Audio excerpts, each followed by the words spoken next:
Halo, Assalamualaikum warahmatullahi wabarakatuh. Eh, Pada kesempatan ini saya akan sharing saja. Jadi ini video monolog ya. Video monolog yang nanti akan saya berikan sudut pandang saya selaku pengidap atau selaku pasien dari suatu gejala yang dikenal sebagai Marfan Syndrome atau sindroma Marfan gitu ya. Sindroma Marfan. Ini perlu saya sampaikan di sini mungkin karena ternyata saya pribadi selaku pengidap itu sulit untuk mencari sebetulnya apa itu Marfan, gejalanya bagaimana, pengobatannya bagaimana. Jadi dengan harapan bahwasanya dari video ini mungkin akan banyak orang yang mungkin bisa mencari referensi atau mencari sedikit sudut pandang sebetulnya ini tuh harus bagaimana dan seterusnya. Disclaimer dulu, jadi video ini bukan sudut pandang saya selaku dokter karena saya bukan dokter. Saya hanya seorang pengajar, saya seorang dosen. Saya mengidap Marfan secara klinis, secara tanda-tanda sudah saya ketahui sejak 2011, 12 tahun yang lalu. Dengan banyak gejala yang sudah saya rasakan sejak kecil. Jadi kalau kita katakan apa itu Marfan Syndrome? Marfan Syndrome itu mungkin kita satu persatu dulu ya. Sindrom itu apa? Sindroma itu setahu saya, nanti kalau salah bisa dikoreksi ya, karena memang saya bukan pakar dalam hal medis. Sindroma itu bisa dikatakan sebagai kumpulan dari simptom-simptom atau kumpulan dari tanda-tanda yang melekat pada seseorang. Jadi kalau kita katakan Marfan Syndrome itu berarti banyak gejala. Dulu saya pernah nanya ke dokter jantung, sindroma Marfan ini apa saja yang harus saya lakukan? Dia bilang gini, ini mas, ini itu sekumpulan gitu. Sekumpulan yang ada di tubuh Anda. Jadi jangan disalahartikan bahwasanya ini adalah satu gitu. Ini bukan satu, ini banyak hal yang menyerang dalam tanda kutip ya, atau yang karena ini bukan menginfeksi, ini bukan virus ya, jadi Marfan Syndrome itu bukan virus. Jadi pada intinya dia sekumpulan simptom-simptom atau tanda-tanda penyakit. Walaupun juga saya kalau dikatakan penyakit juga bukan juga ya mungkin ya. Menurut saya bukan.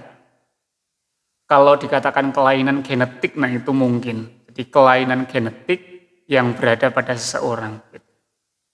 Marfan itu sendiri apa? Marfan sendiri itu kalau dari yang saya baca lewat literasi-literasi yang ada, walaupun sangat terbatas, itu kayak semacam mutasi gen atau apa gitu ya. Nanti bisa dicek ya di literasi yang lebih valid. Yang setahu saya pada intinya dia menyerang jaringan ikat pada fibrilin berapa gitu kalau nggak salah gitu. Artinya kalau menyerang jaringan ikat artinya itu kan tingkatnya sudah pada level sel atau kromosom kan gitu. Jadi itu bukan sesuatu yang menyerang pada satu bagian tubuh. Itu menyerang all over the body kan gitu. Jadi mulai dari ujung bawah sampai ujung atas itu pasti akan ada simptoma atau tanda-tanda yang berbeda dari orang tersebut. Mungkin kalau berbeda hanya dari sisi look atau fisik, mungkin kalau bagi saya pribadi itu tidak terlalu bermasalah ya. Walaupun dulu waktu saya SMP ini itu jadi masalah juga.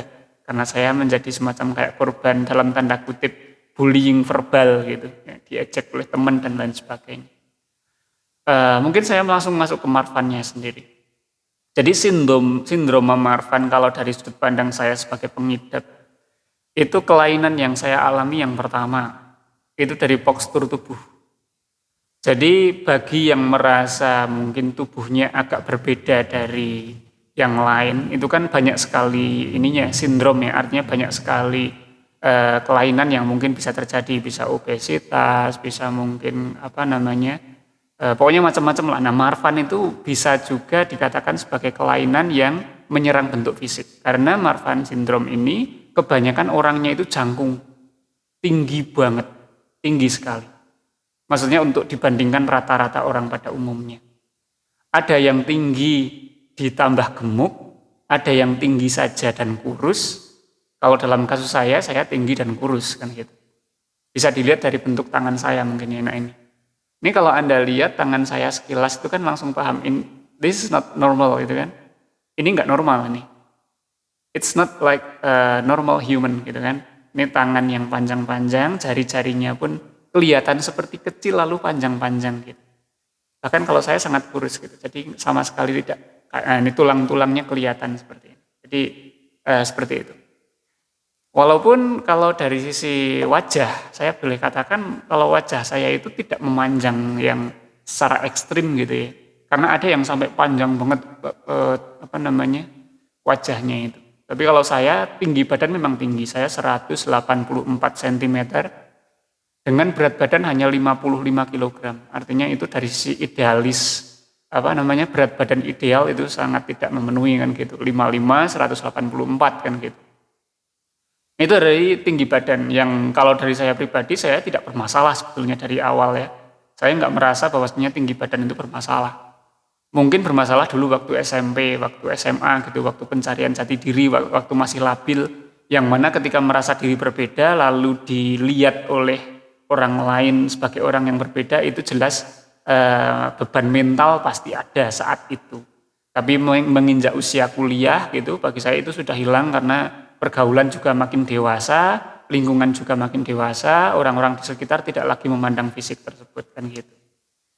Jadi itu kelainan fisik. Kelainan fisik. Jadi kelainan fisik dari tinggi badan itu yang pertama. Yang kedua dari otot-otot. Jadi orang dengan Marfan itu setahu saya ya, ini lagi-lagi disclaimer ya, ini sudut pandang saya sebagai pasien yang mengalami. Yang pertama tubuh itu lemas, otot-otot sama tulang, mungkin kalau tulang bukan ya, otot mungkin ya, saya kurang tahu juga. Ya jelas ototnya itu terlihat sangat lemas, tidak punya tenaga seperti itu, seakan-akan demikian. Dan otot ini padahal adalah jaringan atau bagian tubuh yang ada di hampir seluruh tubuh kan gitu. Artinya ketika otot ini melemah di seluruh tubuh, nanti akan ada organ-organ penting yang juga akan mengalami dampaknya kan gitu.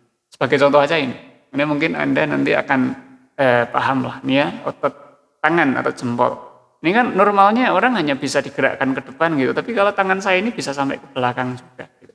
Jadi bisa ke depan sama bisa ke belakang gitu. Ini this is not normal gitu ya, nggak normal.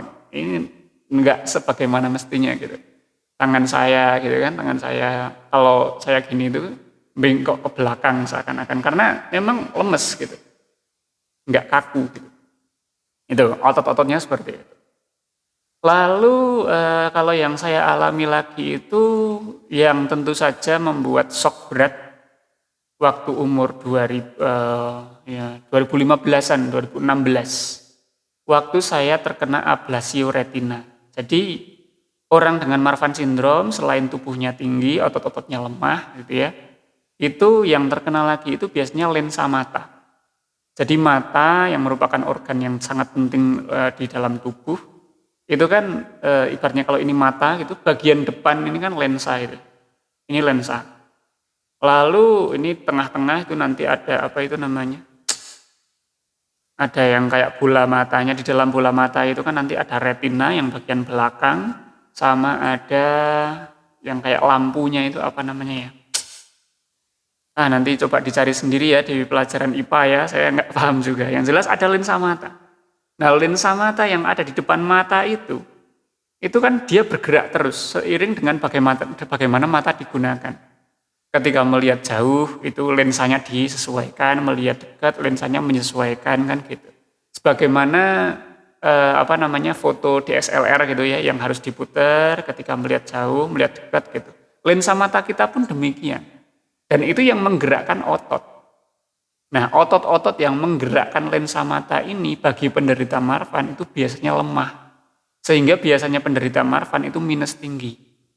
Biasanya disertai dengan silindris juga yang tinggi. Jadi minus tinggi dan juga silindris yang tinggi.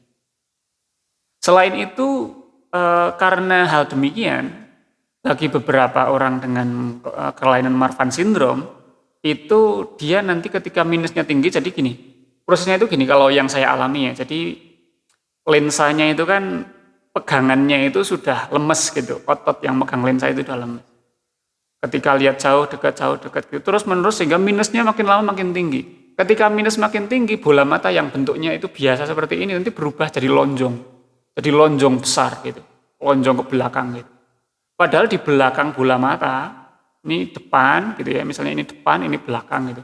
Di belakang bola mata itu ada yang namanya retina. Retina itu semacam selaput tipis yang nempel di bola mata. Nah, retina saya itu dulu sampai robek lalu lepas, yang dikenal sebagai ablasi retina. Kalau dalam dunia medis mata ya, itu dikatakan operasi ablasi retina itu sebagaimana operasi jantung pada tubuh manusia. Jadi kalau kita ibaratkan bola mata sebagai tubuh manusia, operasi retina itu operasi yang paling besar, mudahnya seperti itu. Operasi yang paling besar sebagaimana operasi jantung pada tubuh manusia.